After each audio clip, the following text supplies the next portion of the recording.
రామ్ చరణ్ లాంటి నటుడికి నటనను వెలికి తీసే మంచి దర్శకుడు దొరికితే రామ్ చరణ్ని మించిన నటుడు ఉండడేమో అన్నట్టుగా ఉంటుంది రామ్ చరణ్ నటన. అయితే ప్రస్తుతం దర్శకుడు శంకర్ ఫెయిల్యూర్లో ఉన్నాడు. అందువల్ల గేమ్ చేంజర్ సినిమాపై అభిమానులకి కొంత ఆందోళన ఉంది. రాజమౌళి కంటే ముందు దక్షిణ భారతదేశంలో అత్యంత పేరు ప్రఖ్యాతులు కలిగిన దర్శకుడు ఎస్ శంకర్. చిత్ర నిర్మాణ విలువల్ని పెంచి అత్యంత ఖర్చుతో కూడిన భారీ చిత్రాలు తీసి అంతకంటే గొప్ప విజయాలు అందుకున్న దర్శకుడు. ముఖ్యంగా సామాజిక సమస్యలు ఇతివృత్తంగా తీసుకుని సినిమాలు తీసే శంకర్ ని సామాజిక స్పృహ, సామాజిక బాధ్యత కలిగిన వ్యక్తిగా చూడవచ్చు.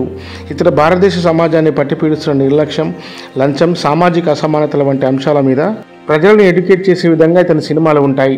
జెంటిల్మెన్, భారతీయుడు, ఒకే ఒక్కడు, అపరిచితుడు, శివాజీ, భారతీయుడు 2 ఈ సినిమాలన్నీ కూడా వ్యవస్థలో లంచం, అసమానతలు, నిర్లక్ష్యం, అవినీతి వంటి అంశాలపైన తీసినవే. శంకర్ సినిమాలు భారీ ఖర్చుతో నిర్మాణం జరుగుతూ ఉంటాయి.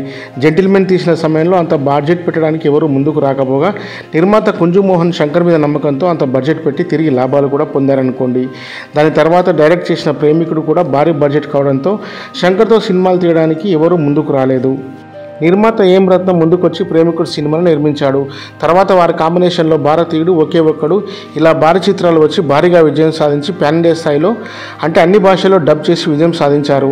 శంకర్ సినిమాలో మెజారిటీ సినిమాలు సామాజిక అంశాలపైన తీసినవే. ఈ మధ్యకాలంలో అంటే రోబో సినిమా నుండి సోషల్ ఇష్యూస్ పైన కాకుండా టెక్నికల్ నాలెడ్జ్తో సినిమాలు తీస్తున్నాడు శంకర్. భారతీయ సినిమా చరిత్రలోనే టెక్నికల్గా రోబో సినిమా తీసి అద్భుతమైన విజయాన్ని అందుకొని భారతీయ సినీ అభిమానులను ఆశ్చర్యానికి గురి చేశాడు.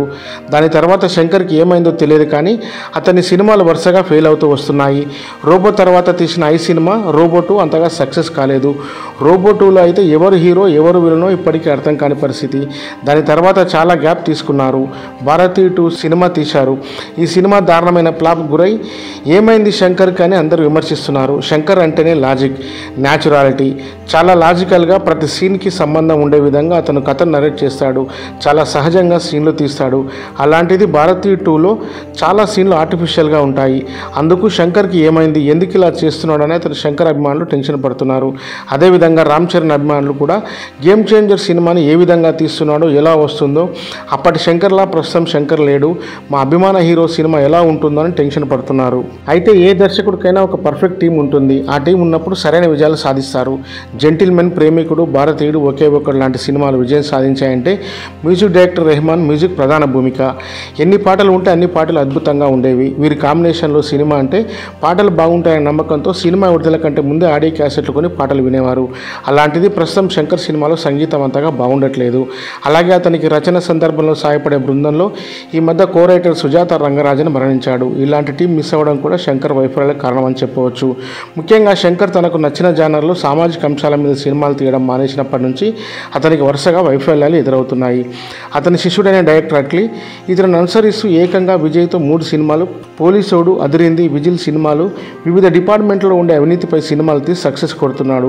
షారుఖ్ ఖాన్తో జవాన్ తీసి ఇండియన్ సినిమాల్లో one of the biggest hit కొట్టాడు. శంకర్ మాత్రం తన జానర్ మిస్ అయి ఫెయిల్ అవుతున్నాడు. ఇంకొకటి, అతని చాలా సినిమాల్లో పోలికలు ఉంటాయి. జెంటిల్మెన్, భారతీయుడు, శివాజీ, అపరిచితుడు ఇలా అవినీతి, లంచపైన ప్రశ్నిస్తాడు. కథా నేపథ్యం సేమ్ ఉన్నప్పటికీ స్క్రీన్ ప్లేతో అభిమానులను మెప్పిస్తాడు. రోబో సినిమా తర్వాత వరుసగా తన సినిమాలు ఫెయిల్ అవుతుండడం మరియు మొన్న వచ్చిన భారతీయుడు దారుణంగా ఫ్లాప్ అవడంతో, అలాగే రిలీజ్ అయిన మొదటి పాట కూడా అంతగా ఆకట్టుకోలేకపోవడంతో గేమ్ చేంజర్ సినిమాపై రామ్ చరణ్ అభిమానులు ఆందోళన మొదలైంది. గేమ్ చేంజర్ సినిమా స్టోరీ రాజకీయ అవినీతిపై ప్రశ్నించే ఒక ఐఏఎస్ ఆఫీసర్ కథ అంటున్నారు. కాబట్టి అభిమానులు గేమ్ చేంజర్ సినిమా ఒకే ఒక్కడు సినిమాను పోలి ఉంటుందేమనే భావనలో ఉన్నారు. అందులో అర్జున్ జర్నలిస్టుగా పొలిటికల్ అవినీతిపై పోరాడతాడు. ఇందులో హీరో ఐఏఎస్ ఆఫీసర్గా అవినీతి మీద పోరాడతాడు. సేమ్ నేపథ్యం కాబట్టి గతంలో శంకర్ అయితే బాగా తీసేవాడని నమ్మకం ఉంటుంది. కానీ ప్రస్తుతం శంకర్ విఫలమవుతున్నాడని అందరూ భావిస్తున్న సందర్భంలో ఈ సినిమా కూడా అలాగే ఉండి ఏమన్నా అటు ఇటు అవుతుందా, అలాగే శంకర్ పాత సినిమాలో ఉండే సంగీతం ఈ సినిమాలో తమను అందించగలడా అనే సందేహాలు ఉన్నాయి. త్రిబుల్ ఆర్ తర్వాత రామ్ చరణ్ ప్రపంచ స్థాయి హీరోగా ఎదిగాడు కాబట్టి ఆ స్థాయిని అందుకునే విధంగా ఈ సినిమా ఉండాలని అభిమానులు కోరుకుంటున్నారు. నిజంగా ఒకప్పటి శంకర్ అయితే రామ్ చరణ్ లాంటి నటుడికి అద్భుతమైన సినిమా అవుతుంది. ఎందుకంటే రామ్ చరణ్ లాంటి నటుడికి నటనను వెలికి తీసే మంచి దర్శకుడు దొరికితే రామ్ చరణ్ని మించిన నటుడు ఉండడు.